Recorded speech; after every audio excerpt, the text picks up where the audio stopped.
Shalom para todos, Yahweh los bendiga, bienvenidos a una enseñanza más de día de reposo de Shabbat. Hoy tenemos la fortuna de empezar un nuevo libro. Empezamos con el libro de Deuteronomio o de Barim también, como se le conoce. Es el quinto libro del conocido Pentateuco, es decir, los primeros 5 libros de la Biblia, también conocidos como la ley, la Torá, la instrucción. Y bueno, primero, antes de entrar en el capítulo 1 y hacer nuestro acostumbrado verso a verso, quiero que hagamos una pequeña introducción y revisemos algunos puntos destacados de este libro. Lo primero que quiero decir acerca del libro de Deuteronomio y que tenemos que saber es que es un libro diferente. A ver, ¿por qué es diferente? La verdad es que cuando hacemos una comparación visual o literaria o narrativa de lo que es el Génesis, Éxodo, Levítico, Números, y en este caso Deuteronomio, encontramos siempre varias diferencias considerables, donde en particular este último libro tendría un carácter, llamémosle pastoral, un carácter más de instrucción cercana, personal. Tiene un carácter más de acercamiento con el usuario, digamos, con el creyente en particular. Tiene un carácter mucho más personal y esto se evidencia en la narrativa. La narrativa, de hecho, es un libro que dice aquí, estas son las palabras que habló Moisés. Hay una introducción y arranca con la construcción del libro donde se habla en primera persona. A diferencia de los otros libros, es un libro que se habla en primera persona, lo que nos hace pensar, hey, pareciera que este es un libro, en efecto, que se pudiese adjudicar a Moisés. Es decir, Deuteronomio en particular, sí hay razones bastante importantes de peso para decir, es un libro que escribió Moisés o que habló o que dijo y que alguien copió. Es decir, a diferencia de Génesis, Éxodo, Levítico y Números, en este se enmarca justamente así. Estas son las palabras que habló Moisés. Y ahí arranca con una lectura en primera persona, donde él empieza, digamos, a decir cosas como, miren, yo les he entregado la tierra, entren y poseen la tierra. En aquel tiempo yo les hablé diciendo, y empieza a hablar así, en primera persona. En Éxodo, Levítico y Números no se habla así. Allí se habla en tercera persona, es decir, dice, y Moisés dijo tal cosa. O el Señor le dijo a Moisés y Moisés le dijo al pueblo. Entonces, la narrativa, digamos, cercana y lejana en los otros libros, cercana para el libro de Deuteronomio, nos hace pensar no solamente en lo que allí dice, aquí dice puntualmente estas son las palabras que dijo Moisés, o sea, se le adjudica como cuando dice esta carta escrita por, no sé, Pablo, o Lucas diciendo, estas son, Teófilo, te escribo esta carta, este evangelio, me esforcé en investigar las cosas. O sea, se demuestra que hay una intención de firma donde se dice, hey, ¿esto quién lo escribió? Pues muy probablemente el grueso del libro sí corresponda a algo que dijo o escribió o algún escriba copió acerca de Moisés puntualmente. Y es algo muy interesante porque pues por tradición cristiana y judía se le adjudica los 5 libros a Moisés. Yo tengo mi reserva siempre acerca de esa interpretación, pero este libro sin duda para mí sí me hace pensar, este libro en particular puede ser no solamente escrito o sea, no solamente una óptica de primera persona de Moisés, sino también su propia interpretación de lo que pasó. Y es algo también muy interesante, porque de Génesis a Números encuentras, perdón, de Éxodo a Números encuentras una lectura histórica y de leyes, ¿no? Se pone una historia, se cuenta qué pasó y las leyes que tengan que ver en esa misma historia. Entonces tiene digamos que una lectura un poco distante, como cuando lees la historia de algún pueblo, algún libro, cómo fue la batalla de Boyacá, lees, pasó tales cosas, cómo fue la guerra de tal cosa, lees y te dan ciertos datos. Pero eso es muy diferente a cuando lees, no sé, una novela escrita por alguien que haya estado en esa guerra. Te hace una lectura interpretativa muy diferente, ¿cierto? Y eso es lo que pareciera acontecer con Éxodo, Levítico y Números. En lo particular, Éxodo es más histórico y su necesidad de ver una transversalidad de las leyes. Números es, Levítico, perdón, es en relación a las leyes puntualmente y se enfoca en el sistema levítico y de sacrificios. Es decir, es una colección de normas con historia también, pero su enfoque no es la historia, sino las leyes acerca de los sacrificios y de las purificaciones y otras cosas. Y Números tiene más que ver con el movimiento del pueblo en el desierto y tiene justamente muchos números y es otra colección de datos. Podríamos llamarlo así, una colección de datos en torno a leyes, pero en torno a también sacrificios, al movimiento del pueblo, a distribuciones, en Levítico en torno a los levitas y en Éxodo una lectura histórica transversal.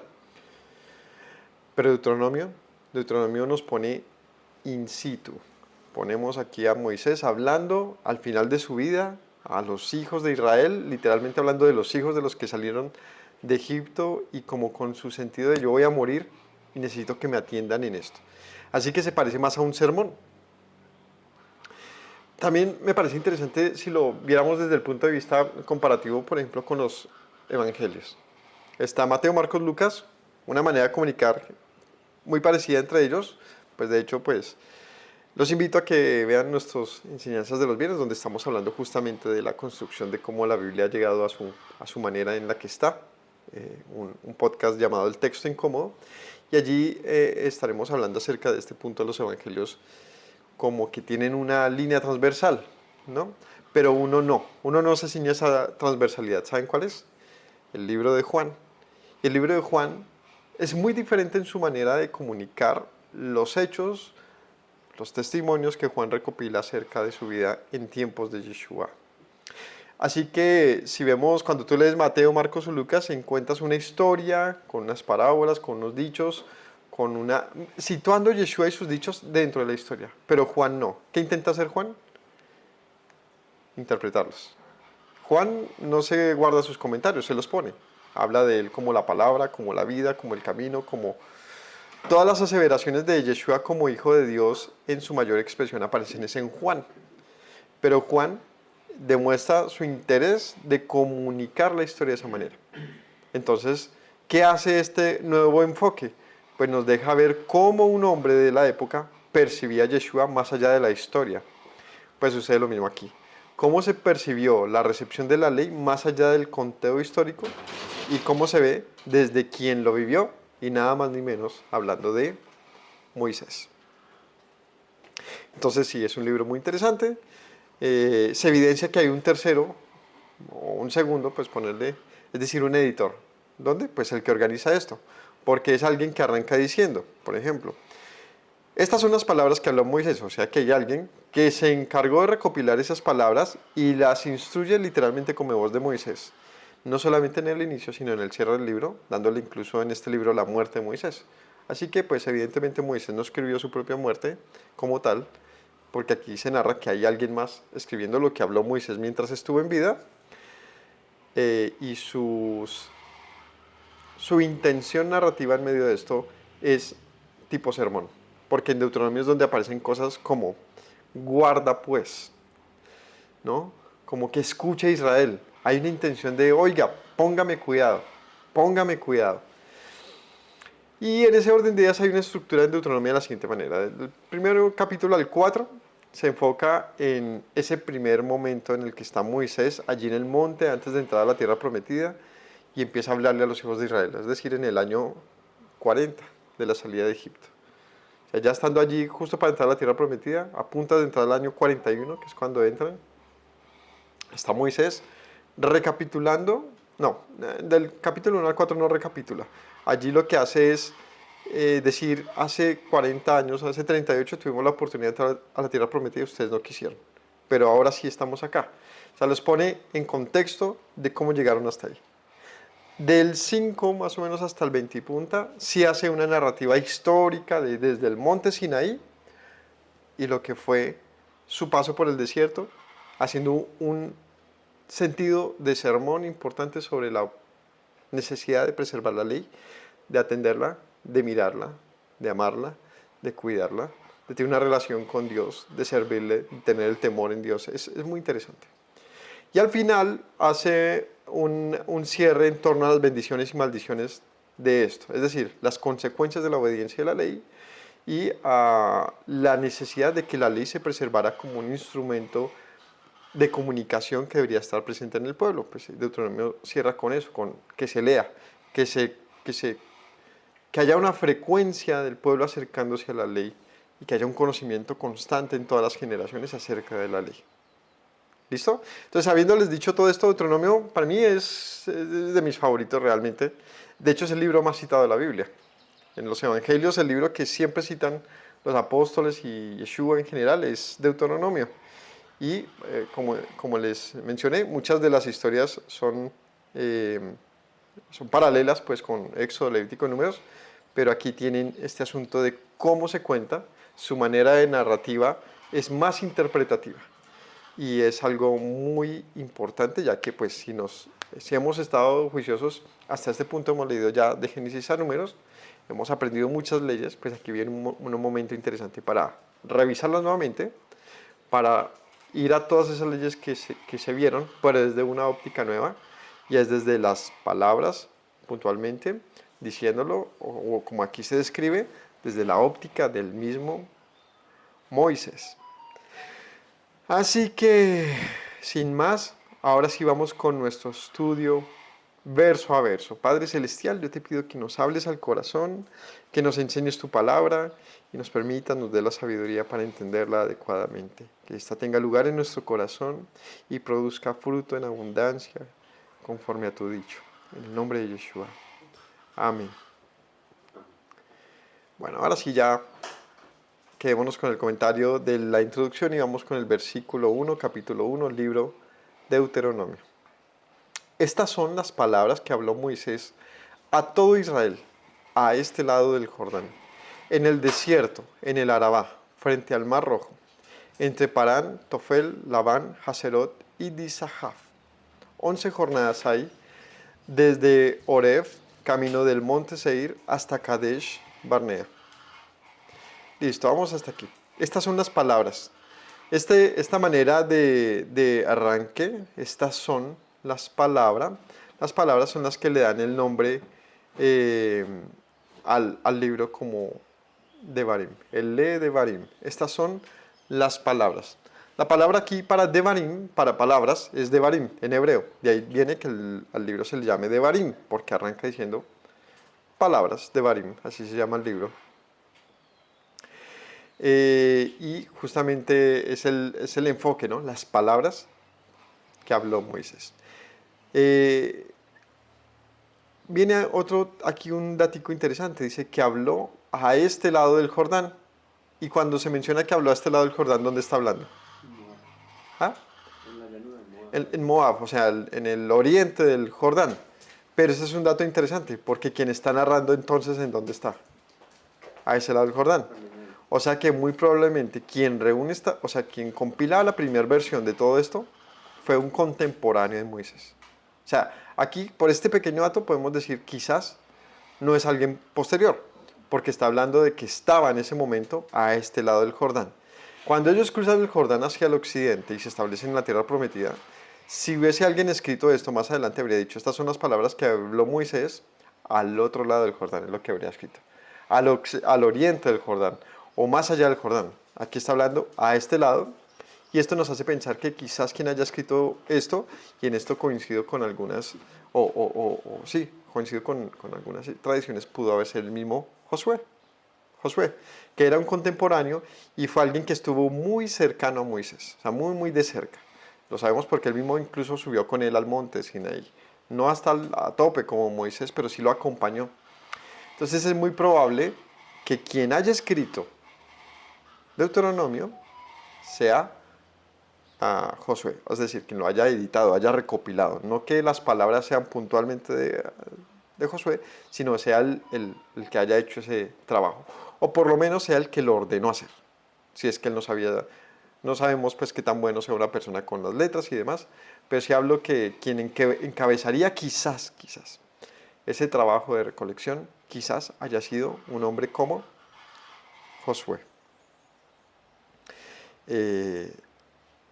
Y pues ni más ni menos también porque sería quien sería el siguiente líder después de Moisés y quien tendría la necesidad de preservar el conocimiento de la misma nación cuando Moisés hubiese muerto. Es decir, que un hombre como Josué, tenía el deber de que la nación siguiese atendiendo la voz de él como si fuese Moisés. ¿Y cómo se hace eso? Pues dejando una constancia de lo que dijo Moisés. ¿Vemos? Entonces, tiene mucho sentido. Quizás sea Josué. La tradición generalmente dice que fue Moisés. O sea, la tradición general dice fue Moisés quien lo escribió. ¿Y cómo se habla de su muerte? Pues porque Dios ya le había dicho cuál era su muerte y entonces él escribe su propia muerte. Pero la verdad esto es a mi modo de ver, parece más simplemente digamos, un acomodo para finalmente querer ver a toda costa que Moisés escribió de Génesis a Deuteronomio, pero la verdad no es muy fuerte cuando lo analices, no aguanta la crítica realmente.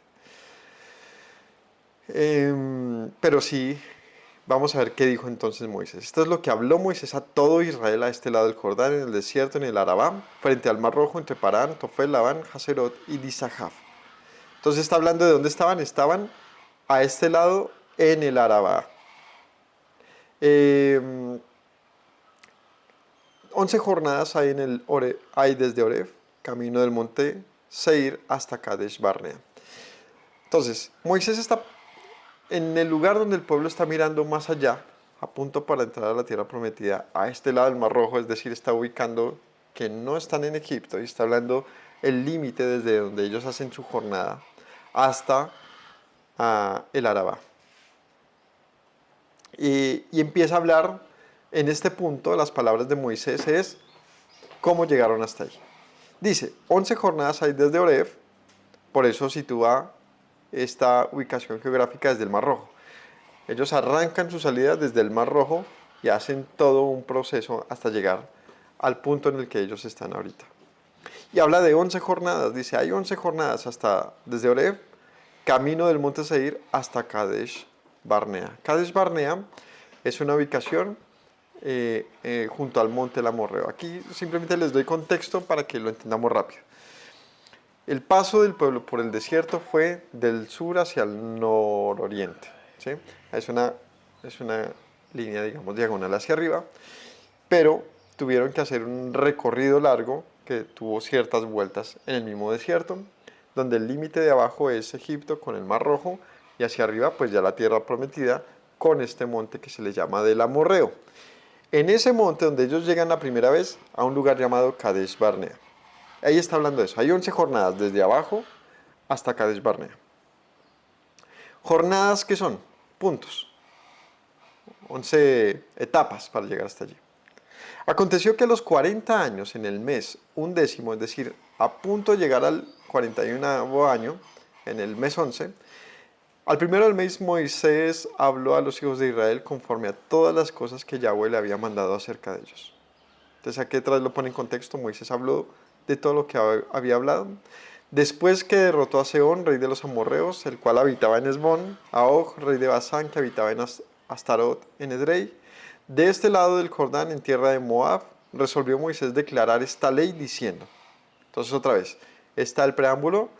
Después de haber destruido a Moab y a Og, rey de Basán, estos dos eran dos gobernantes en la parte norte de ese mismo desierto que habían recorrido, a punto de entrar a la tierra prometida, a este lado del Jordán. Cuando se menciona a este lado del Jordán es que, otra vez, en el mapa mental que llevamos, está al sur el Mar Rojo, está la península del Sinaí, y ellos suben, y justo a entrar a la tierra prometida, que se estrecha todo, ¿cierto?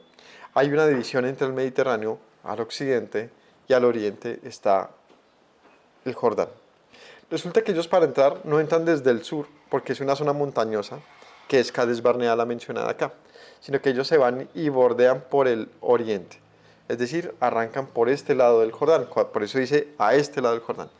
Este lado del Jordán eran unos terrenos de unos pueblos llamados los moabitas, los amonitas, los madianitas. Y allí tuvieron un encuentro con estos reyes que no les permitieron cruzar, hay una guerra y terminan venciendo los israelitas. En ese momento, cuando ellos han vencido y están a punto de entrar a la tierra prometida, no por la zona montañosa, sino cruzando el Jordán, es que se da esta historia. ¿Cuánto tiempo pasa para esto? 40 años. Entonces dice, de este lado del Jordán, en tierra de Moab, resolvió Moisés decir esta ley. La palabra que se menciona aquí para esta ley, ¿cuál es? Esta Torah. Y aquí viene algo muy interesante. Porque ahorita vamos a leer acerca de lo que dijo Moisés, no solamente son leyes. Entonces vemos como el concepto de Torah es un poco más amplio que meramente un asunto de leyes. Aquí es donde podemos ver cómo el uso de la palabra Torah es algo incluso más amplio y es también el asunto de no solamente el no matar, como, no sé, el hecho práctico de lo que es la construcción de una ley, sino también de cómo se declara dentro de un contexto. A todo ese contexto y a lo que se dijo por Moisés se le llama Torah. ¿Qué dijo? Versículo 6. Y aquí es donde se introduce a lo que sería ese narrador principal, Moisés. Yahweh, nuestro Dios, nuestro Elohim, Eloheinu, nos habló en Horeb, diciendo, han pasado bastante tiempo en este monte. Vuélvanse, vayan al monte del Amorreo, a todas sus comarcas, en el Arabá, en el monte de los valles, en el Negev, junto a la costa del mar, a la tierra del Cananeo, al Líbano, hasta el gran río Éufrates. Miren que les he entregado la tierra. Entren y posean la tierra que Yahweh juró a sus padres, Abraham, Isaac y Jacob, que les daría, a ellos, a su descendencia después de ellos. Y bueno, entonces aquí cita, cuando ellos están en Horeb, ¿cuándo pasó eso? Cuando les entrega la ley. Y cuando les dicen, ha pasado mucho tiempo, ¿se acuerdan qué sucede? Resulta que ellos ya llevan más o menos 2 años en el monte Horeb, porque no solamente habían estado allí Moisés recibiendo las leyes, sino también están en el punto de la construcción del tabernáculo. Entonces ellos tienen allí un buen tiempo. No es mucho 2 años en comparación de 40, claro, pero ya era suficiente. ¿Y Moisés qué les dice? ¿O el Señor qué les dice? Ya es tiempo que se vayan a poseer la tierra prometida. Vayan hasta el monte del Amorreo, lo que les mencioné. Entren por las montañas, no tengan miedo. Lleguen hasta el Éufrates, es decir, crucen toda la tierra prometida hasta el otro lado, hasta el Éufrates. El Éufrates queda bastante lejos, pero es la promesa original a Abraham, ¿no? Del Éufrates, ¿hasta dónde? Del río Éufrates hasta el Mar Grande. Hasta el Mar Grande. Este es un punto para que lo hablemos en otro momento, y no me voy a entrar a esto, y es acerca de cuál es realmente la extensión de la tierra prometida. Que hay muchos momentos en la Biblia, ¿no? Hay unos momentos donde se habla del Éufrates hasta Egipto. Hay otros donde se condensa mucho menos. Por ejemplo, cuando ellos entran a poseer la tierra, se les da un perímetro mucho menor, mucho menor. Entonces, esto es un punto de debate hoy en día, que se habla de cuál es el derecho de Israel sobre la misma tierra. La pregunta es, ¿Israel podría entonces reclamarse Siria? Podría reclamarse incluso Egipto, porque se menciona en lo que el Señor le dice a Abraham. Pero bueno, eso, como les digo, es como para otro momento y es más un tema quizás de opinión. Pero el caso es que aquí les dice, bueno, a poseer la tierra prometida, vayan hasta el Éufrates. Les he entregado la tierra, entren y posean la tierra que el Señor juró a sus padres, Abraham, Isaac y Jacob, que les daría, y a su descendencia. Se las he entregado, vayan y tómenlo. Entonces, ¿cómo arranca Moisés lo que nos movió a llevar a este punto? ¿Qué fue? El reclamo de unas promesas. Es un juramento que el Señor hizo, que nos daría a nosotros un lugar que está aquí al alcance de la vista. Ya lo estamos viendo, está ahí. Ustedes se paran en un monte y miran hacia allá. Esa es la tierra que el Señor nos entregó. En aquel tiempo, en el Horeb, yo les hablé diciendo, yo no puedo llevarlo solo. Yahweh, Eloheja, su Dios, les ha multiplicado. Y he aquí, hoy ustedes son como las estrellas del cielo en multitud. En aquel tiempo, ¿cuándo es aquel tiempo? En Horeb. Y Moisés declara, para mí es muy difícil introducirlos a la tierra prometida porque son un pueblo muy grande, como las estrellas del cielo en multitud. Otra vez, está hablando de alguna manera interpretativa acerca de qué? De las promesas hechas a Abraham. O sea, Moisés, si nos fijamos, que esto es lo bonito justamente de lo que se llama, digamos, la interpretación bíblica, es ver cómo estos patrones ya no estaban en Éxodo, ni en Levítico, ni en Números. Y vuelve y se abre a una construcción transversal con otros textos más antiguos. ¿Cuáles son? El Génesis, donde habla de las promesas de la tierra prometida. Solamente en Éxodo se menciona este punto de, hey, Moisés, llévalos porque este es mi juramento con Abraham, que les daría esa tierra. Pero aquí se ponen este tipo de versos. Ustedes son hoy como las estrellas del cielo en multitud. Es evidente que el usar esta frase es un enfoque a Dios ha cumplido su promesa. ¿Cuál le dio a Abraham? Que el pueblo sería como las estrellas del cielo. O sea, en Génesis se narra esto. Que el Señor le dice a Moisés, mira, las estrellas las puedes contar, pues así será tu descendencia. Así que para Moisés, si él declara puntualmente estas palabras, está maravillado y dice, sí, en efecto Dios cumplió, y no solamente cumplió en hacerlos como las estrellas del cielo, es decir, innumerables, sino también en darles la tierra prometida. O sea, las promesas están dadas, están cumplidas prácticamente, no deben volver. Y esto, insisto, es un asunto sermón. Es como decirle a alguien, no sé, tu hijo va a entrar a trabajar y le da miedo que le vaya mal en su trabajo. Le dice, pero ¿qué pasó? Ya terminaste tus estudios y cursaste tu bachillerato con honores, tienes 16 años o 18 años, eres una persona que ha aprendido a vivir, que se desenvuelve. ¿Cuál es el miedo de entrar a trabajar, no? Es como, ya estás listo, te firmaron un contrato y todo. No, pero me da miedo ir al trabajo. O sea, como no te vayas a amedrentar, porque lo difícil que fue construirte es para este momento, para lo que sigue. Yahweh, Elohim de sus padres, les haga 1000 veces más de lo que son ahora y les bendiga como ha prometido.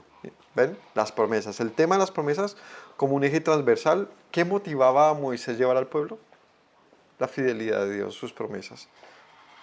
Desde esta óptica, Moisés estaba seguro que todo sería posible simplemente porque Dios lo había dicho. Entonces, Dios los bendiga como se los ha dicho. Los haga 1000 veces más grandes en multitud de lo que son ahora. Y claro, cuando vemos las promesas, porque aquí citó a sus padres, que eran, en el caso de cuando llegan a Egipto, eran apenas 70 personas mencionadas allí. Y ahorita son millones quizás. Sin duda la comparativa es abismal. En 400 años que se da más o menos de ese momento de la salida de Abraham a entrar a la tierra prometida, a entrar a Abraham, no, perdónenme, de Jacob, a entrar a Egipto, hasta este momento que van a entrar a la tierra prometida, han pasado más de 400 años. De hecho, han pasado casi que 500 años, o sea, medio milenio. Y en eso ya el pueblo se cuenta más o menos por unos 5 millones, 6 millones de personas. Es lo que se calcula que podría ser. Y ver 5 millones de personas en una planicie o en donde estuvieran situados en aquel momento, desde el monte donde estaba Moisés hablándoles, es algo que no dimensionamos realmente, ¿no? Uno piensa que era una comunidad y una tribu pequeña, no, eso era un montón de gente que se perdía quizás con la vista. Moisés dice, Dios ha cumplido, no los puedo contar, son como las estrellas. Y vuelve al punto. En aquel momento yo les dije, yo no los puedo llevar. ¿Cómo llevaré yo solo sus molestias, sus cargas, sus pleitos? O sea, ¿yo cómo voy a lidiar con este mundo de gente? Está muy difícil. Así que les dije, denme de entre ustedes, de sus tribus, varones sabios, entendidos, expertos, para que yo los ponga por sus jefes. Y aquí es donde empezamos a interconectar con otras historias. En Éxodo se menciona esto, que vienen pleitos y Moisés siente una desazón, no sé cómo manejar esto, así que su suegro es el que le dice Moisés. En Éxodo, aquí componemos las historias, digamos, nos ayudan a leerse entre ellas.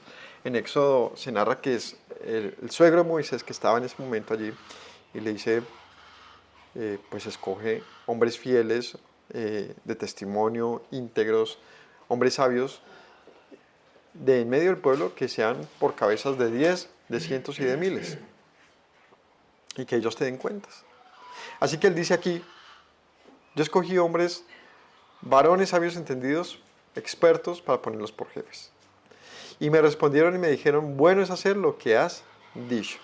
Aquí es o sea, ponerlos por cabeza. Habían cabezas de responsabilidad dentro del pueblo que daban cuentas a una cabeza superior y a otra hasta Moisés. Y ustedes estuvieron de acuerdo conmigo. En Éxodo menciona que el Señor estuvo de acuerdo con Moisés. Tomé a los principales de sus tribus, varones sabios, expertos, los puse por jefes sobre ustedes, jefes de familia, perdón, jefes de millares, de centenas, de 50 y de 10. Es decir, cada 10 no necesariamente cada 10 personas, sino cada 10 familias podría ser, se reportaba al de 50, el de 50 reportaba al de millar, y el de millar seguramente ya era el que le reportaba al mismo Moisés. ¿Qué tipo de asunto? Pues estos eran los que había un tipo de ¿cómo se llama esto? Como de control, ¿no? De autoridad, que nunca el de 10 iba a estar por encima del de 50, sino que había un asunto de autoridad.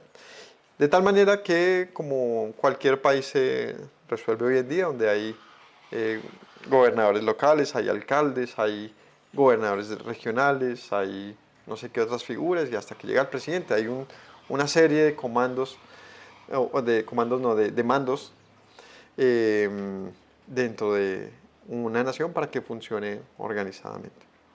Entonces así estuvieron en el desierto. ¿Cómo? Con muchos jueces, con muchos gobernantes. Y les dije en el 16, insisto que nos enfoquemos en ver esto así como está leyendo, en primera persona. Yo les dije, está narrando acá. Moisés dice, les mandé a sus jueces diciendo, escuchen entre sus hermanos y juzguen justamente entre el hombre y su hermano y el extranjero. Y hagan distinción y no hagan distinción de persona ni de juicio, de persona en el juicio. Así el pequeño como el grande oirán. No tendrán temor de ninguno, porque el juicio es de Dios, y la causa que fuere difícil la traerán a mí, y yo la oiré. Les mandé, pues, en aquel tiempo todo lo que habían de hacer. Entonces, ¿cómo pudo moverse durante 40 años un pueblo en el desierto sin haberse despelotado? Con un orden establecido desde el monte Oreb. Así que había la necesidad de que hubiese unas cabezas de cada 10, 50 millares que supervisaban, ayudaban, colaboraban en el orden, y los conflictos humanos pues se llevaban a cada uno de ellos para que los pudieran escalar, y cuando había algo complicado pues Moisés lo manejara. Moisés lo que les dice es, no hagan distinción de personas, o manéjense entre la sabiduría, la justicia, y no se preocupen por el juicio porque es del Señor. ¿Qué significa eso? ¿Ah? ¿Qué significa no le teman al juicio porque es del Señor? ¿Qué significa eso? Pues que va a ser justo, lo que termine en cada asunto. Que lo que determine, no sé, no le tenga miedo de lo que el otro le pueda hacer a usted. O sea, como que no le dé miedo de dar un juicio, porque usted no va a juzgar sus propias palabras, sino lo que Dios ha dicho. Es decir, créase la autoridad que va a tener, gobierne con autoridad, porque el juicio no es suyo, sino del Señor. Entonces, si el Señor dice no robarás y tú estás juzgando un asunto de robar, pues juzgalo conforme a la ley, porque ese juicio es del Señor. Bueno, les mandé en aquel tiempo lo que habían de hacer. Y salidos de Oreb anduvimos todo aquel grande desierto y terrible que han visto por el camino del monte del Amorreo, como Yahweh nuestro Dios nos mandó, y llegamos hasta Cades Barnea, como les mencioné. El Señor les dice, llevan rato aquí en Oreb, váyanse para el monte del Amorreo, llegan a Cades. Les dije, han llegado al monte del Amorreo, el cual Yahweh nuestro Dios nos da. Mira, Yahweh tu Dios te ha entregado la tierra, sube, poséela, como Yahweh, el Dios de tus padres te ha dicho. No temas ni desmayes. Vinieron a mí todos ustedes y dijeron, enviemos varones delante de nosotros que nos reconozcan la tierra. A su regreso, nos traigan razón del camino por donde hemos de subir, de las ciudades a donde hemos de llegar. Y el dicho me pareció bien. Tomé 12 varones de entre ustedes, un varón por cada tribu, y se encaminaron y subieron al monte y llegaron hasta el valle de Escol, reconocieron la tierra y tomaron en sus manos del fruto del país, y nos lo trajeron y nos dieron cuenta y dijeron, es buena la tierra que Yahweh nuestro Dios nos da. Sin embargo, no quisieron subir, sino que fueron rebeldes al mandato de Yahweh, su Dios. Bueno, y aquí narra la historia de ese momento donde tuvieron la primera oportunidad de entrar a poseer la tierra prometida. Estaban allí, han pasado más o menos 2 años, de 2 a 3 años, en ese punto donde llegan a poseer la tierra. Llegan al monte del Amorreo,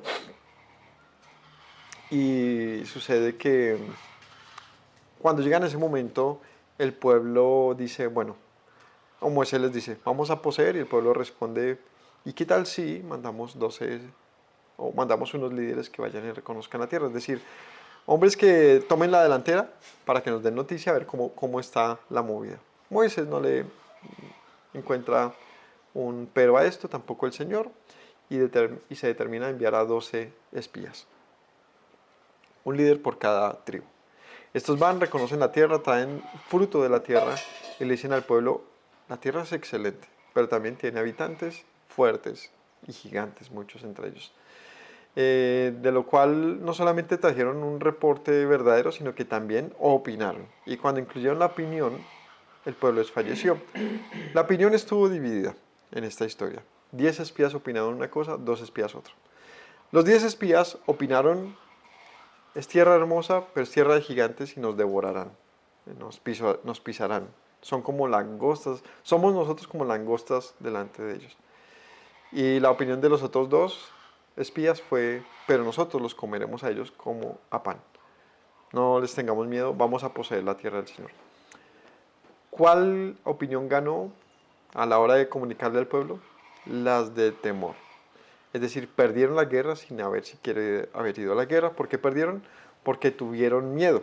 Cuando tú vendes miedo, pues el pueblo lo compra, porque era un pueblo bastante pusilánime de por sí, bastante mediocre, y no lo digo en un tono despectivo, sino es lo que demostraron en toda la lectura bíblica. Era un pueblo siempre temeroso del porvenir, no vivía bien su presente porque estaba miedoso de que Dios los iba a matar, de que el futuro era incierto, no sabían vivir y valorar ese presente que Dios les estaba dando y un futuro glorioso que había prometido. Ellos todo lo veían en negativo y pues a eso se le llama pues cobardía. Y su corazón cobarde y cautivo aún les hizo desestimar ese futuro que tenían ahí a la vuelta de la esquina. Y no escucharon a estos 2 espías que dieron un buen reporte. Estos 2 son Josué y Caleb. El mismo Josué que les mencioné, que es probablemente quien haya escrito este libro. O sea, quien le haya dado la forma que tiene. El caso es que el pueblo desfallece y murmura. ¿Ustedes saben cuál es la mejor manera de vencer en una campaña política o de vencer en una guerra? ¿Cuál es? ¿Cómo? Dañar el prestigio. La desinformación, el miedo. Es el mejor camino, es el más fácil, el más barato. Porque no necesitas asesinar a alguien, necesitas simplemente hablar, distorsionar, lo que sea. Y esa es la herramienta más efectiva de todos los tiempos. Engañar o distorsionar la información a fin de que el peso del pueblo sea prontamente, digamos, coartado y el peso que tiene el pueblo pues sea en favor de ciertos, no sé, ¿cómo se dice? De ciertas inclinaciones ante cualquier asunto. Esto se aplica para todo lo que tú quieras. Para donde mires vas a encontrar esto. Algo que hoy en día se le llama la desinformación. Es lo que captura el miedo de la gente, la que lo condiciona a tomar decisiones, a votar, a creer su propio entorno. No sé, es muy poderoso. Tanto así que el pueblo estaba a punto de entrar a poseer la tierra prometida y ellos decían, Dios nos va a matar. Es como pensar en nuestro presente y decir, todo está mal, cuando tú sabes que no está mal porque tú estás bien. O sea, la evidencia más fácil es verte a ti y decirte estás mal, de verdad. Entonces, ¿por qué crees que todo está en el acabose? Porque eso condiciona tu manera de pensar. Entonces, es la manera fácil de tomar decisiones. Pero bueno, ese es otro asunto también de opinión y de debate. Lo que sí es que es algo que es innegable.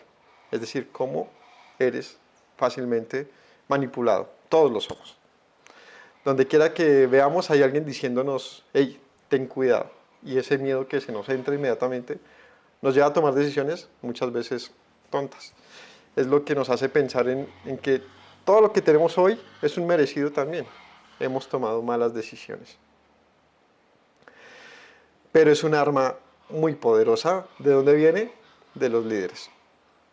Estos 10 espías tomaron un mal discurso y ese mal discurso llevó a un pueblo a morir. Dice acá, ustedes no quisieron subir, la tierra era buena, pues ustedes no quisieron entrar. Fueron rebeldes al mandato del Señor y murmuraron en sus tiendas. Dijeron, ¿Por qué Yahweh nos aborrece? Perdón, porque Yahweh nos aborrece, nos ha sacado de la tierra de Egipto para entregarnos en manos del amorreo, para destruirnos. ¿A dónde subiremos? Nuestros hermanos han atemorizado nuestro corazón diciendo este pueblo es mayor, más alto que nosotros, las ciudades grandes, amuralladas hasta el cielo. También vimos allí a los hijos de Anac. Entonces les dije, no teman, no tengan miedo. Yahweh Yahweh su Dios, el cual va delante de ustedes, peleará por ustedes conforme a todas las cosas que hizo por ustedes en Egipto delante de sus ojos. Es muy interesante como lo menciona acá, ¿no? Yo les dije, no tengan miedo porque ustedes ya vieron cómo Dios peleó por ustedes. O sea, no es la historia de otros, no es la historia de un pueblo, se nos contó que Dios hizo esto, no. Es lo que ustedes vieron. Dios peleó por ustedes.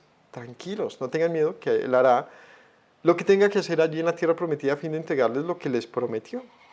En el desierto han visto que Yahweh les ha traído, como trae el hombre a su hijo, por todo el camino que han andado hasta llegar a este lugar.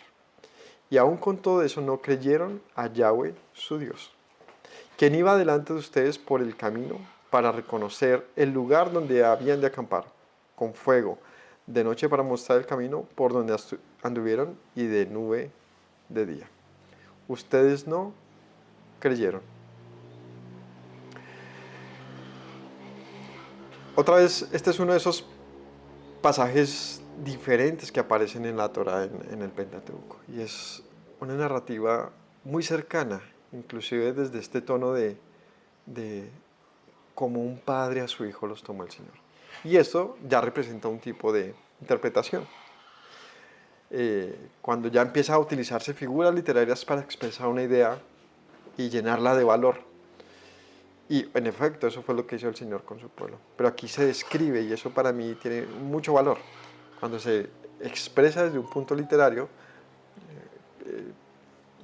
que llena al pueblo de un concepto que quizás no tiene. Dios no es un Señor esclavista. Dios no es un Dios, que los odie, que los deteste o que los quiera maltratar, como un padre a su hijo.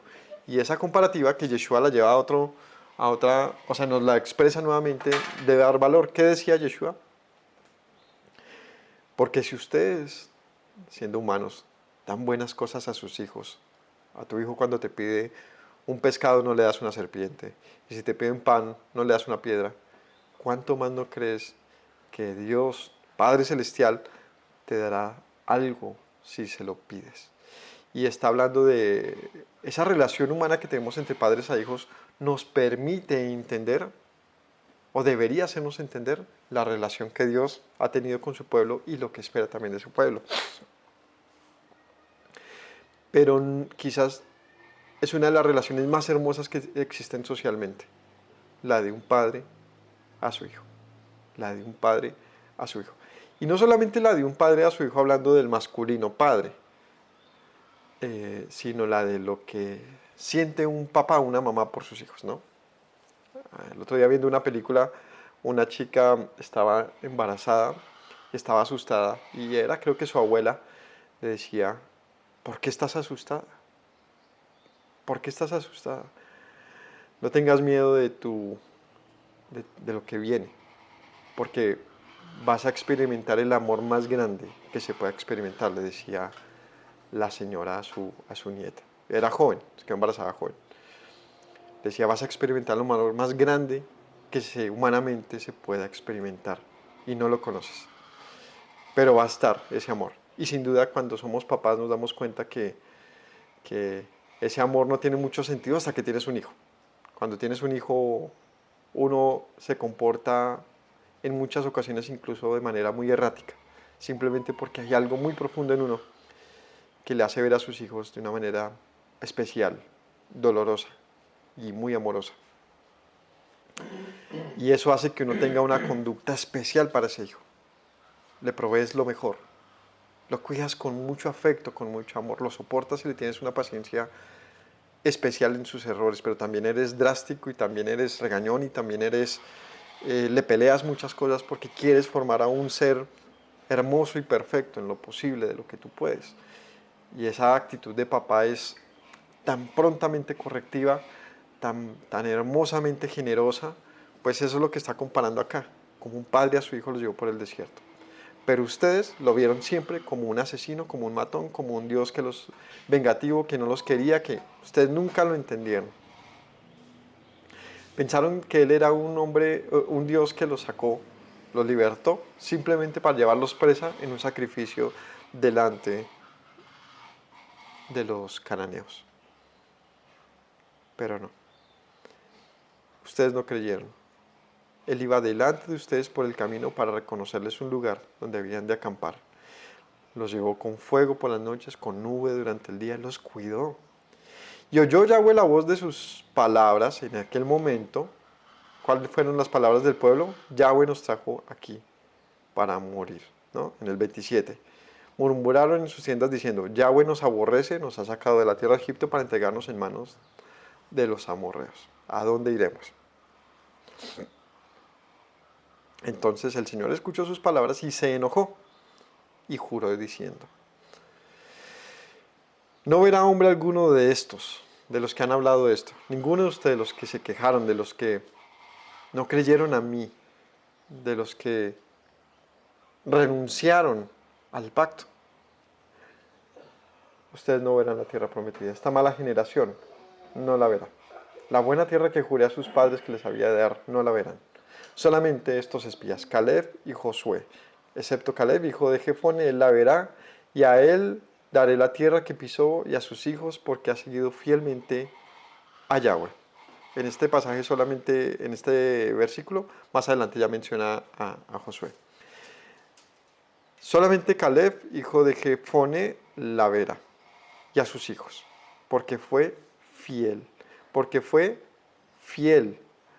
ha sido fiel.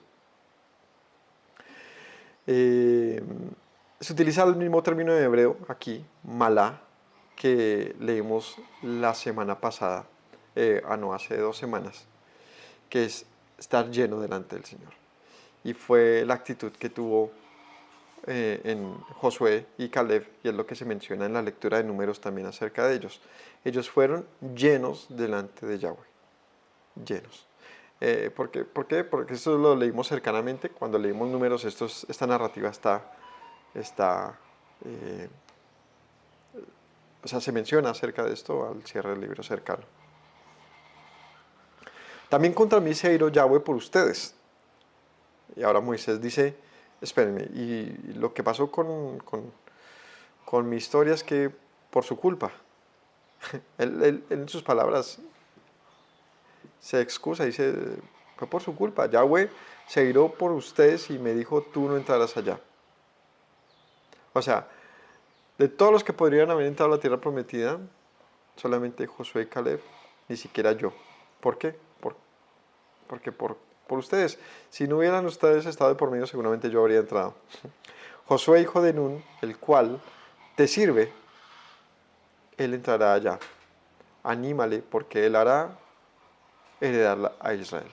Aquí es donde se hace mención de Josué, el que finalmente hereda, digamos que el liderazgo, es el que sigue llevando adelante el pueblo. Él es el que va a llevar al pueblo a entrar a poseer la tierra. Sus niños, de los cuales dijeron que servirían de botín, y sus hijos, que no saben lo bueno ni lo malo hoy, es decir, los pequeños, ellos entrarán y a ellos se las daré, ellos la heredarán, pero ustedes vuélvanse al desierto, camino del Mar Rojo. Entonces, en ese momento, 38 años antes de este momento, 37, 38 años, el Señor le dice al pueblo, no están listos. Ustedes me dicen que van a morir, pues yo no los voy a matar, o sea, yo no les voy a quitar la vida. Ustedes morirán en el desierto. ¿Por qué? Porque yo los llamé a vida, pero ustedes no creyeron. Y si no creen, pues no pueden obtener nada. Sin fe es imposible agradar al Señor. Solamente Josué y Caleb, que tuvieron fe, alcanzaron. Pero el Señor no desechó a su pueblo. ¿Cómo así que no se les dijo que se volvieran? Sí, a ellos, a los rebeldes, a los malvados. Y les dijo, pero la promesa sigue, así que sus hijos, ellos tendrán la oportunidad de estar aquí nuevamente. Pues estos hijos son los que están entonces ahora aquí en la lectura cuando Moisés se para en Horeb. Estos son los descendientes, los que van a poseer la tierra, ya no eran aquellos que se quejaron y tuvieron miedo, aquellos cobardes. 41, respondieron y me dijeron, hemos pecado. Pelearemos conforme a todo lo que Yahweh nuestro Dios nos ha mandado. Y se armaron cada uno con sus armas de guerra y se prepararon para subir al monte. En aquel momento cuando el Señor le dijo, pues, ¿se me devuelven? El pueblo dijo, pues no. Perdónanos, Señor. Le dijeron así como de dientes para afuera, no queríamos decir eso. Nosotros sí queremos ir. Entonces se armaron y fueron a pelear. Y Yahweh les dijo, Moisés, diles que no vayan a pelear, porque yo no estoy en medio de ustedes. Si van a pelear sin mí, serán derrotados. Les hablé y no me escucharon, sino que otra vez fueron rebeldes al mandato de Yahweh, persistiendo con altivez, subieron al monte. Pero salió a su encuentro el amorreo que habitaba en el monte y les persiguió como las avispas. Los derrotaron en Seir hasta Horma. Y volvieron y lloraron delante de Yahweh, pero Yahweh no escuchó su voz, ni prestó oído. Y estuvieron en Kadesh por muchos días, los días que han estado allí, todos los días que han estado allí. Entonces el pueblo le dice a Moisés, no iremos, tenemos miedo, moriremos. Moisés les dice, el Señor le responde, ok, les escucho sus palabras, entonces conforme a su dicho mueran en el desierto. Y no, ahora sí vamos a ir.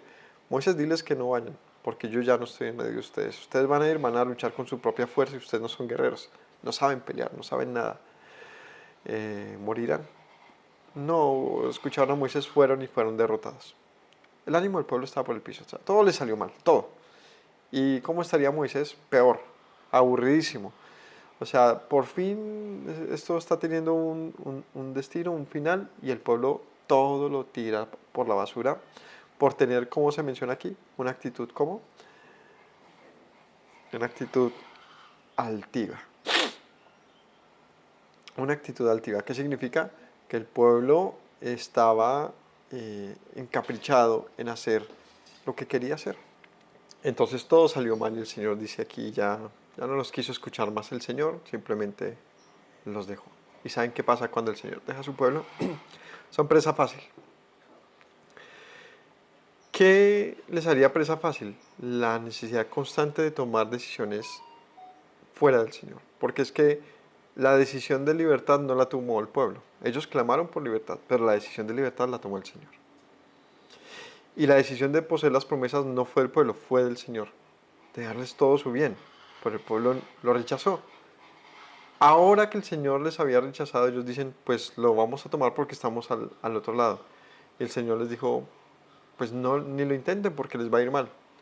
Y en su capricho lo hicieron, demostrando esto que el pueblo no podía hacer nada por sí mismo, sino que realmente tuvieron que darse cuenta que lo que los mataría no era el Señor, sino su obstinación. Capítulo 2, luego volvimos y salimos al desierto camino del Mar Rojo, como Yahweh me había dicho, y rodeamos el monte de Seir por mucho tiempo. Yahweh me habló diciendo, bastante han rodeado este monte, vuelvan al norte. Entonces ellos que hicieron, que salieron y dieron vueltas en ese desierto. Eso es lo que pasó. Estuvieron por el monte Seir por mucho tiempo, hasta que el Señor les dice, ya es momento de retornar al norte. O sea, fueron al sur otra vez, en la península, y volvieron a subir. Mucho tiempo después, aquí es donde estamos hablando de esos 38 años. Manda al pueblo diciendo, pasen ustedes por el territorio de sus hermanos, los hijos de Esaú. Y aquí es donde ya no van a entrar por el monte del Amorreo, por Cades Barnea, sino que cogen, y la estrategia del Señor es vayan por el oriente y bordeen lo que es el Jordán y crucen el Jordán de oriente a occidente para poseer la tierra. Pero ahí son lugares habitados y ahí están los hijos de Esaú. Esaú era su nombre, también conocido como Edom, de donde viene el término pues, relacionado al pueblo de los edomitas, ¿no? Es decir, son sus hermanos, como se menciona aquí. Ellos habitan en Seir, ellos tendrán miedo de ustedes, pero ustedes cuídense mucho. Es decir, aunque ellos les teman, no va a ser fácil, es lo que les menciona con esto.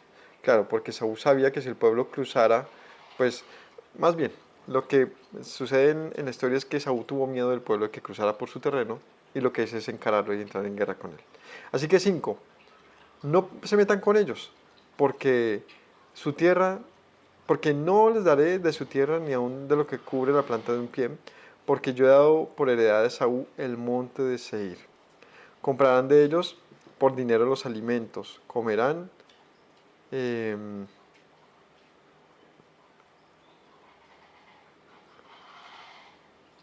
Sí, estaba pensando que me estaba confundiendo con otro nombre. Sí, es Edom. Comprarán de ellos por dinero los alimentos, comerán, también comprarán de ellos el agua y beberán. Pues Yahweh les ha bendecido en toda la obra de sus manos. Él sabe que andan por este gran desierto estos 40 años. Yahweh está contigo y nada te ha faltado. Vea cómo lo menciona aquí, estas palabras nuevamente tan bonitas. Otra vez, personal, cercano, le dice, mira, vamos a entrar, pero primero vamos a encontrarnos con Esaú, con este pueblo, los edomitas. Cuando cruces, ellos van a tener miedo de ti, así que todo lo que toques, lo que pises, ten presente que no es para ti, no intentes quedarte con nada, más bien compra de ellos el agua y lo que vayas a comer. Es decir, que tu paso sea rápido y sea tipo peregrino, un peregrino que va de paso y paga lo que va usando de donde está. Y no temas porque el Señor está contigo. Ha estado 40 años, todavía está contigo. Nos alejamos del territorio de nuestros hermanos, los hijos de Saúl, que habitaban en Seir por el camino del Arabá desde Elat hasta Sion-Geber, y volvimos y tomamos el camino del desierto de Moab. Aquí sí es donde me equivoqué, que les dije que ellos habían entrado en conflicto porque lo estaba relacionando con Moab. No, es Edom. Ellos cruzan, como se menciona allí, eh, son parientes porque Esaú es el hermano de Jacob, por eso les llama a sus hermanos. Pero ahora sí va en este orden: Esaú, Moab, Madián y Amón, cada vez más hacia arriba. El siguiente que estaría en ese camino sería Moab. Yahweh me dijo, entonces dice aquí, tomamos el camino del desierto de Moab y Yahweh me dijo, no molestes a Moab, no te empeñes con ellos en guerra, no te daré posesión de su tierra porque la he dado a Ar, por heredad a los hijos de Lot. Los semitas habitaron en ella antes, pueblo grande y numeroso y alto como los hijos de Anac. Por gigantes eran ellos tenidos también como los hijos de Anac, y los moabitas los llaman emitas.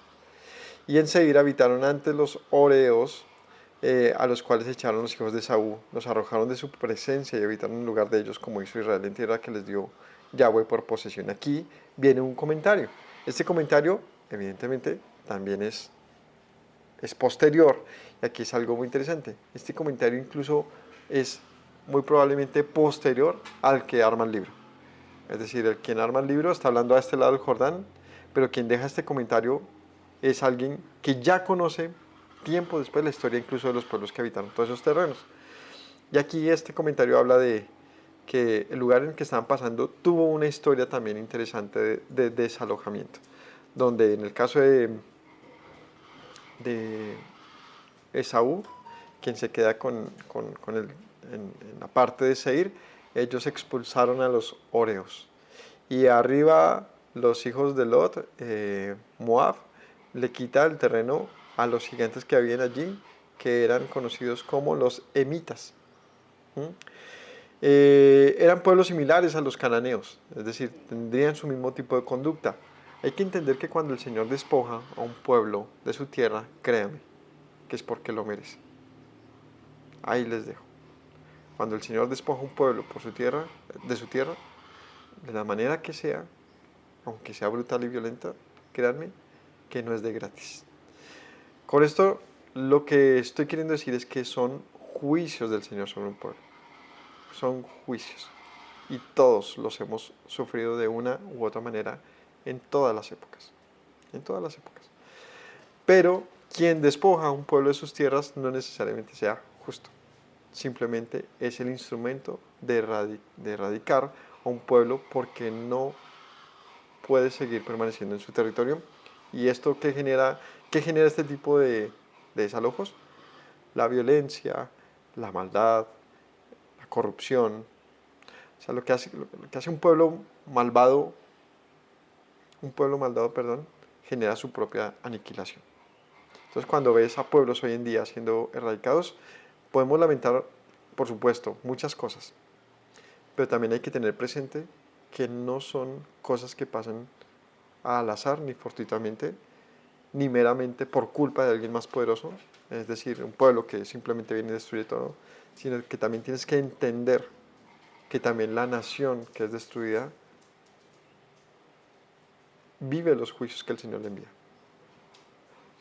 Así que cuando ves el presente que tenemos, donde quiera que vivas, y leas en una biblioteca o en internet la historia de tu propio país, de tu propia nación, de tu propia ciudad, te vas a dar cuenta que ha estado llena de violencia, de desalojamientos, de pueblos que han pisado más fuerte y que han tenido que asentarse y que también su propio mal ha traído otros pueblos que los han sacado. Y lo que eres tú no es ni rastros de la indígena que alguna vez fue, no es ni rastros, sino que has sido, llamémosle así, el futuro de todas aquellas cosas del pasado. Y ese futuro es tu presente. La pregunta es qué vas a hacer con ese presente, porque tú no eres culpable. Sentirnos culpables por habitar la tierra que habitamos hoy es, la verdad, no tiene mucho sentido. Pero sí es una excusa para seguir cometiendo males hoy. Es decir, la pertenencia a la tierra como un derecho es un tema bien complicado. O sea, ¿qué te hace a ti desalojar a alguien que vive en su tierra? Lo único que te digo que lo único que te permite eso y te da cierta autoridad, lo único que es que el Señor tenga en juicio a esos que habitan la tierra. Es la única manera. Cuando ves lo que está pasando ahorita en Irán mismo, créeme, se lo han ganado con creces. Y uno dice, sí, pero ¿y los inocentes? ¿Y qué tal? Sí, el Señor conoce, tranquilo. Él sabe cómo hace sus cosas y claro que Él conoce toda la situación. Pero sin duda que después de todo ese tema traumático, pues habrá también la oportunidad de una regeneración. Esa regeneración, ¿qué decisiones tomará? Eso es lo único. Eh, de resto son banderas, de resto son etiquetas que nos ponemos, pero todos somos simplemente humanos.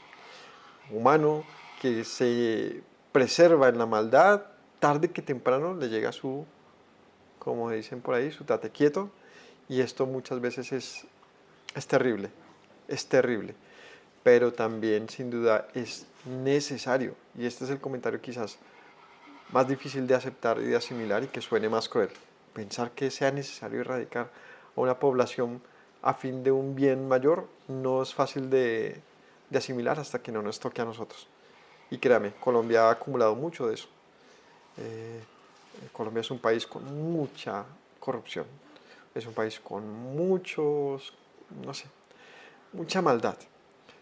Pero como la Biblia nos permite leer una transversalidad de esto, vemos ahí, la maldad no, per se, no es simplemente la única razón digamos, de despojo, la maldad como un momento dado, sino es la acumulación de la maldad.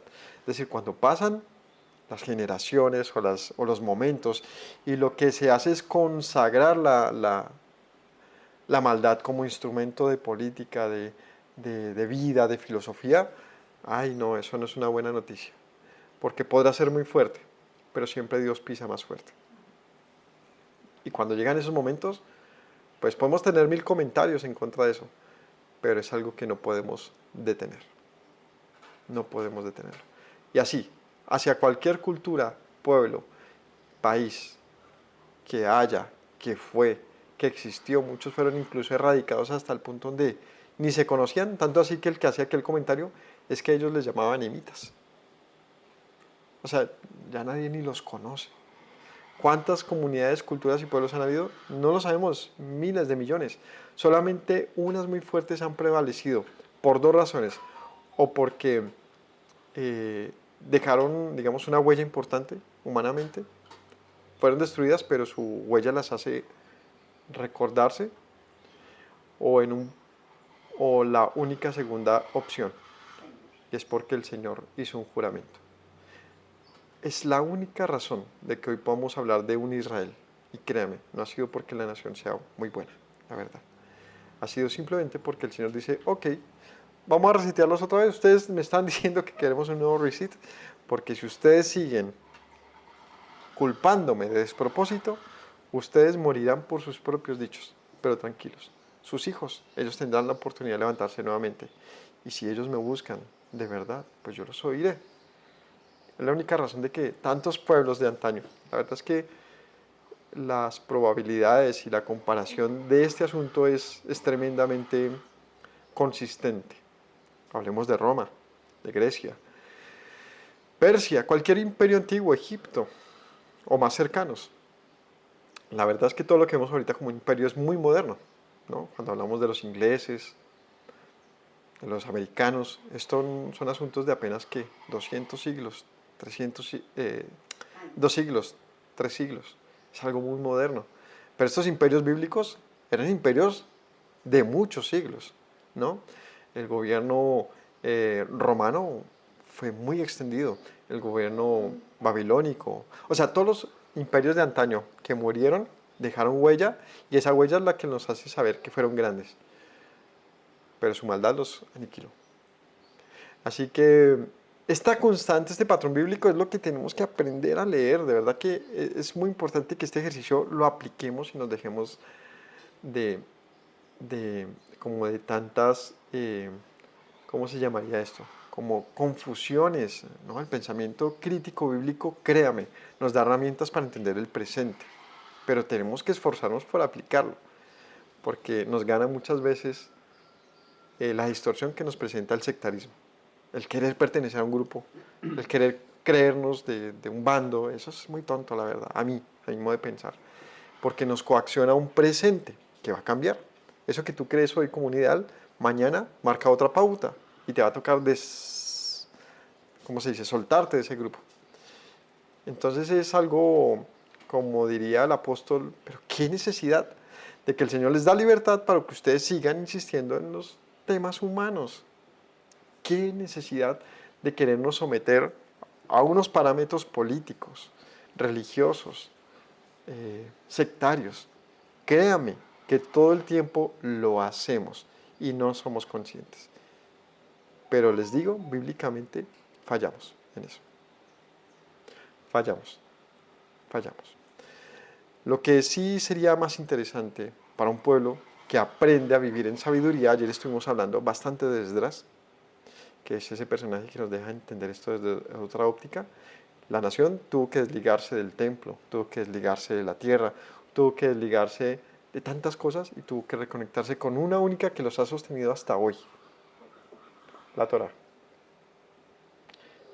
¿Qué sentido tenía helenizarse? Pues pinta bueno, hoy todo el mundo quiere volverse americano, ojalá nos invada a Estados Unidos para ver si cambiamos.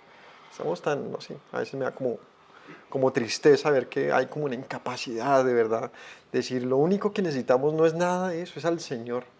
Es reconectarnos con la Torah, es volver y decir, tenemos que buscar al Señor nuestro Dios. Es lo único que tiene que pasar realmente. De resto, seguimos errando. Eso siempre es importante denotarlo. Bueno, el Señor les dijo en el 13, levántense, pasen el arroyo de Seret, pasamos el arroyo de Seret. Los días que anduvimos en Cades Barnea hasta cuando pasamos el arroyo fueron 38 años, hasta que se acabó toda la generación de los hombres de guerra de medio del campamento, como Yahweh les había jurado. Murieron todos los hombres pues que son los que finalmente van a poseer la tierra. No, sí, dijeron pues vamos a guerra, pues vayan a guerra, y toda esa generación, los 600.000 más o menos que se mencionan al arranque del libro, son los que prácticamente mueren. No mueren de un momento a otro, sino en esos 40 años van muriendo por las 1000 razones que traen una muerte, incluyendo el juicio del Señor. También la mano de Yahweh vino sobre ellos para destruirlos en medio del campamento hasta acabarlos. Y aconteció, después que murieron todos los hombres de guerra dentro del pueblo, Yahweh me habló diciendo, tú pasarás hoy el territorio de Moab a Ar. Cuando te acerques a los hijos de Amón, que son los que tomaron el terreno de Ar, es decir, son los descendientes de Lot, No los molestes, no contiendas con ellos, porque no te daré posesión de la tierra de los hijos de Amón, pues los hijos de Lot se las he dado. Por tierra de gigantes fue también ella tenida, habitaron ella gigantes en otro tiempo, a los cuales los amonitas llamaban sonsomeos. Pueblo grande, numeroso, alto como los hijos de Anac, que son los hijos de Anac son los que se mencionan que habían en Canaán. Por eso, al haber comparativo de los anaseos, entendemos que quien escribe estos comentarios es posterior, porque ya conocía a los anaseos. Dice, como estos anaseos de nuestro territorio fueron los sonsomeos y los semitas. Como hizo Yahweh con los hijos de Saúl que habitaban en Seir, delante de los cuales destruyó a los Óreos, y de ellos sucedieron a estos y habitaron en su lugar hasta hoy. Los sabeos que habitaban en aldeas hasta Gaza, los caftoreos que salieron de Caftor, los destruyeron y habitaron en su lugar. Levántense, salgan, pasen el arroyo de Arnón. He aquí he entregado en tu mano a Seón, rey de Hesbón, a Amorreo a su tierra, y a así Hesbón amorreo y a su tierra. Comienza a tomar posesión de ella y entra en guerra con él. Hoy comenzaré a poner tu temor, tu espanto sobre los pueblos debajo de todo el cielo, los cuales oirán tu fama, temblarán y se angustiarán delante de ti. Entonces el Señor les dice, bueno, es momento de pasar, no se distraigan con las tierras que van a pisar, sino que vamos derecho a poseer la tierra prometida. No tengan miedo. 26, envié mensajeros desde el desierto, de Cademot a Seón, rey de Hesbón, con palabras de paz, diciendo, pasaré por tu tierra, por el camino iré sin apartarme a diestra ni a siniestra, la comida que me vendas la comeré, el agua que me des también te la compraré, solamente pasaré a pie. Como lo hicieron conmigo los hijos de Saúl que habitaban en Seir, y los moabitas que habitaban en Ar, hasta que crucé el Jordán a la tierra que nos dan, hasta que cruce la tierra que Yahweh nos da. Pero Sehón, rey de Hesbón, no quiso que pasáramos por el territorio suyo, porque Yahweh había endurecido su espíritu y obstinado su corazón para entregarlo en tu mano como hasta hoy. Y aquí viene una narrativa muy interesante. ¿Cuál es? La obstinación del corazón de parte de Yahweh. A ver, la obstinación del corazón humano de parte de Yahweh. ¿Por qué es común? Porque ya es un concepto interesante, porque también se narra así en donde. En Éxodo con el caso de Faraón. Faraón no dejó ir al pueblo por una obstinación de él hasta que el Señor dice, ok, como no has querido, entonces yo también doblego tu corazón. Esto pasó con Sehón. El rey de Moab, viendo que el pueblo no quiso hacerle daño a, a Saúl, ¿cómo es que se llama? A Esaú, a los edomitas, él se obstina en no querer dejar al pueblo pasar. Entonces el Señor endurece incluso su corazón. ¿Para qué hace esto el Señor? Para destruirlo, como a Faraón. Cuando el Señor ya endurece el corazón de alguien, sabe que ahí ya no hay nada más que hacer. Me dijo Yahweh aquí que he comenzado a entregar delante de ti a Seón, su tierra, comienza a tomar posesión de ella para que la heredes. Nos salió Seón al encuentro, él y todo su pueblo, para pelear en Jaasa. Mas Yahweh nuestro Dios lo entregó delante de nosotros y lo derrotamos a él y a sus hijos y a todo su pueblo. Entonces sale a pelear, pero aquí se menciona, se venció, no como hace 38 años, cuando cruzaron el monte La Morra y perdieron. ¿Por qué? Pues porque en este caso el Señor estaba con el pueblo. Tomamos todas sus ciudades, destruimos las ciudades, hombres, mujeres, niños, no dejamos nada. Solamente tomamos para nosotros los ganados, los despojos de la ciudad que habíamos tomado, desde Aroer, que está junto a la ribera del arroyo de Arnón, y la ciudad que está en el valle hasta Galaad. No hubo ciudad que escapara de nosotros. Todas las entregó Yahweh nuestro Dios en nuestro poder. Solamente a la tierra de los hijos de Amón no llegamos, y a todo lo que está a la orilla del arroyo de Jaboc, ni a las ciudades del monte, ni al lugar alguno que Yahweh nuestro Dios había prohibido. Entonces, aquí hay algo interesante, porque se menciona la tierra de Amón, de Moab, perdón, y la tierra de Amón. En ambos casos arriba se menciona que el Señor les dijo que no se quedaran con la tierra. ¿Por qué? Porque se le había dado a los hijos de Lot. Sin embargo, hay una tierra con la que ellos se quedan. ¿Cuál es? La del otro lado del pueblo. Es esta misma, ¿cuál es? Moab. Sí, pero ¿a quién se le da? A A Rubén, Rubén, media tribu de Manasés. media tribu de Manasés, eh, Y Gad. y Gad. Se establecen a ese lado antes de entrar a poseer la tierra prometida. Pero ¿qué partes se quedan? Pues esta, la que habían vencido de Og no, Og y, ¿cómo se llama el otro? Y Sehón.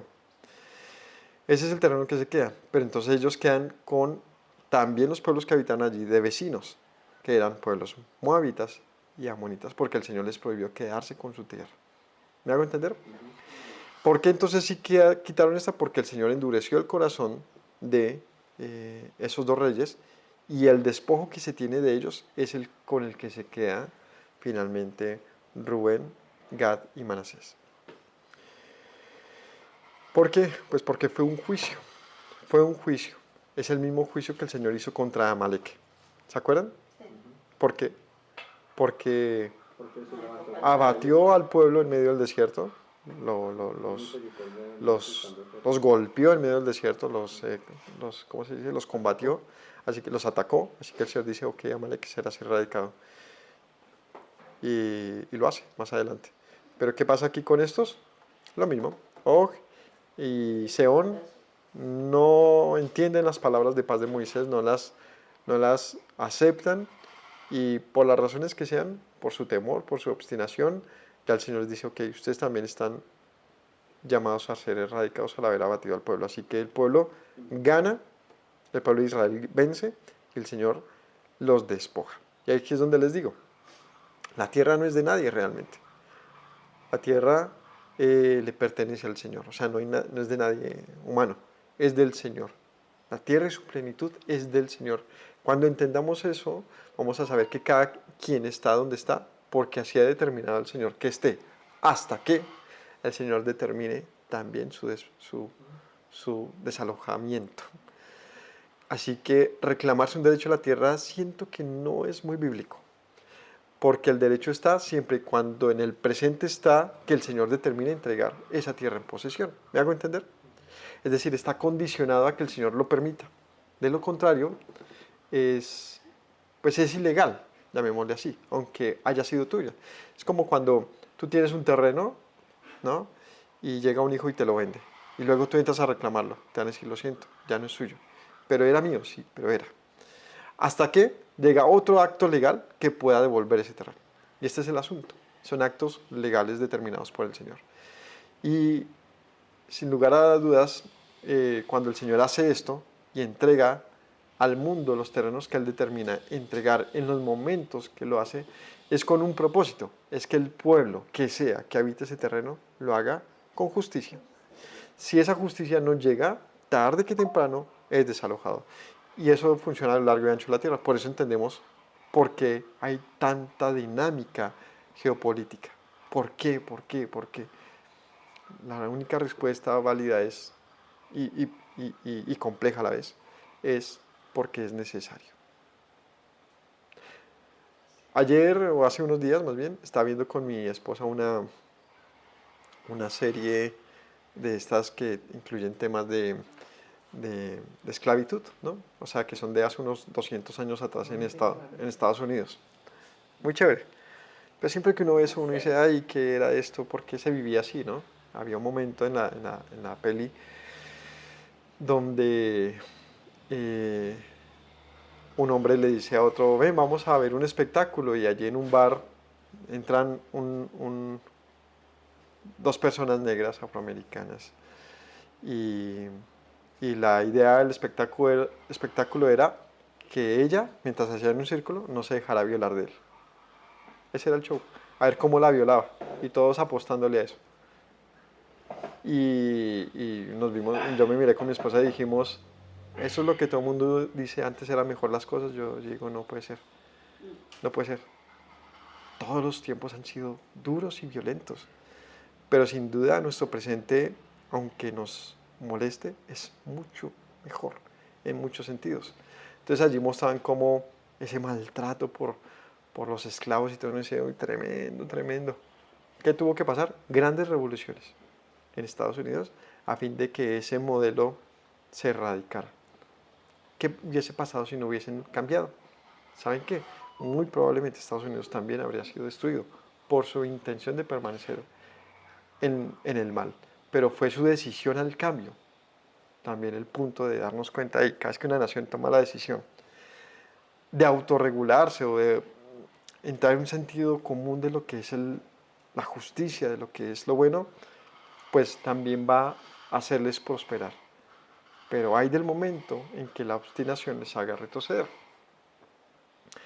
Y claro, cuando miras a los grandes imperios, ellos no solamente se mantuvieron por sus grandes victorias en guerras, sino también fue porque lograron ordenar al pueblo. Entonces, cuando miras a Babilonia, a Persia, a los griegos, a los romanos, puedes verlos como máquinas de guerra en muchos puntos, claro, pero a nivel cultural, sociológico y civilizatorio dieron aportes importantísimos, ¿no? Muy importantes, que sin duda hacen parte de esos piedras y peldaños de nuestra civilización actual.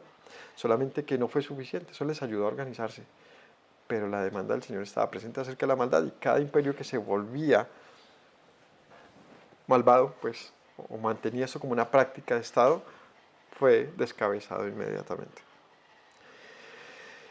Así que, sí, la lectura bíblica nos demuestra una y otra vez una única cosa.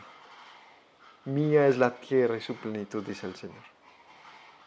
Así cuando te creas muy dueño de algo, entiende, no es tuyo, es del Señor. Pero si el Señor consigna eso en tus manos, administralo bien. Y ojalá esto lo entendieran nuestros líderes, los que van a la presidencia. Entiende que esto no es tuyo, esto no es el botín tuyo, esto le pertenece ni siquiera a los colombianos, esto le pertenece al Señor. Y si tú haces una buena administración en justicia, en orden, en equidad, en todo lo que el Señor nos pone en el corazón humano, o sea, que creamos en la Torah o no, ¿sabe qué es que esto es más transversal, más profundo?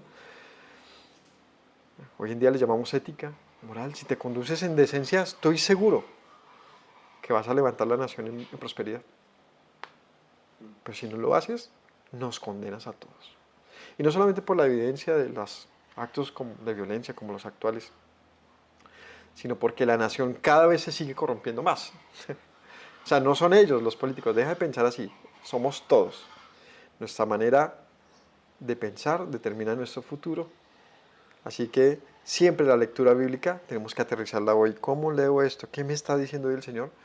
Pues que si no somos conforme al corazón de un Josué, de un Caleb, que tememos al Señor, le creemos y nos ordenamos en torno a la justicia, nuestro fin no va a ser muy diferente al de a Seón, al de Og, al de los cananeos, al de los amorreos y a cualquier pueblo que veas que esté siendo aniquilado. Más allá de la aniquilación étnica, estamos hablando de las guerras en particular, ¿no? Porque el extremo es la aniquilación étnica, es decir, cuando ya no se murió toda no, más que una generación, es que la generación que sigue ya no se conecta con la anterior, entonces ya muere la identidad de un pueblo. Esa ya es la aniquilación más grande y es la que sufrieron los pueblos de antaño, o sea, ya no queda ni siquiera el resto, la memoria, ya, eso es el juicio final, un Sodoma y Gomorra, eso es lo que se llama un castigo eterno. Ya no queda ni la memoria, lo único que queda es, oiga, se cuenta que hubo una tal destrucción tremenda. ¿Qué habrán hecho? La perpetuación de la maldad. Ese es el discurso que tenemos que entender. La perpetuación de la maldad es nuestra propia condenación, lastimosamente, de los que lo hacen. Pero también es nuestro deber entonces, ¿qué? Ser diferentes. Josué y Caleb, el Señor condenó a toda esa generación, pero ellos no entraron dentro de esa condenación. Y más que ellos, sus hijos, sus descendientes, tuvieron un lugar también de oportunidad de hacer lo correcto. Así que familia, hasta aquí nos alcanza el tiempo de esta historia previa de los capítulos 4 y 5, donde ya se organiza en un tema diferente. Hasta este punto es cómo llegaron hasta el punto donde Moisés está hablando todas estas palabras. Gracias por acompañarnos, por detenerse un momento, por reflexionar. Evitémonos como las diferencias marcadas políticamente muchas veces, si nos damos cuenta, son meros apegos momentáneos. La verdad es que tenemos que esforzarnos por ver un poco más allá y de verdad aplicar la Biblia en nuestra manera de pensar.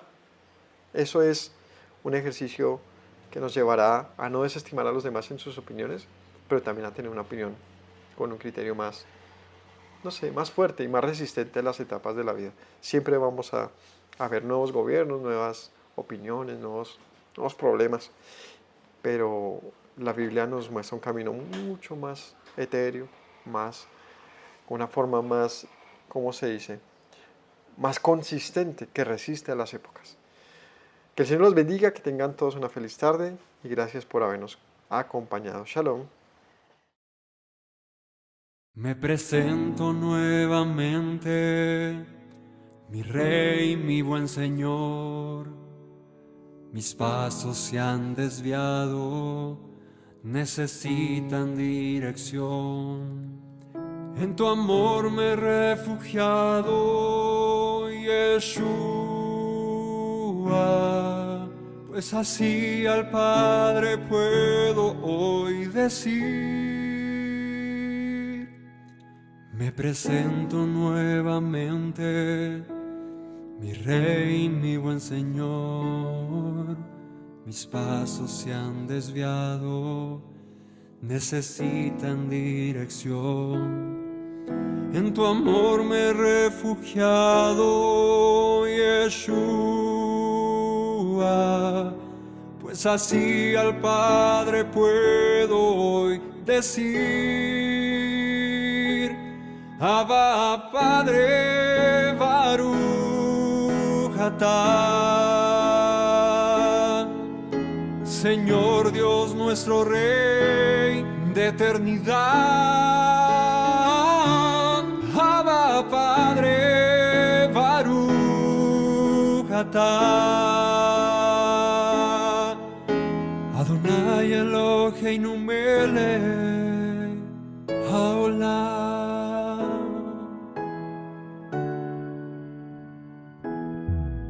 Me presento nuevamente, mi Rey, mi buen Señor. Mis pasos se han desviado, necesitan dirección. En tu amor me he refugiado, Yeshua, pues así al Padre puedo hoy decir. Me presento nuevamente, mi Rey, mi buen Señor. Mis pasos se han desviado, necesitan dirección. En tu amor me he refugiado, Yeshua, pues así al Padre puedo hoy decir. Abba, Padre, Baruch atah, Señor Dios nuestro Rey de eternidad. Abba, Padre, Baruch atah, Adonai Eloheinu melech haolam. Diste tu Hijo con devoción, sacrificio de amor, hasta la muerte el seguirlo para darme salvación. Al tercer día resucitó, a la muerte él venció. Luego al cielo ascendió, volverá, lo prometió. Abba, Padre, Baruch atah, Señor Dios nuestro Rey de eternidad. Abba, Padre, Baruch atah,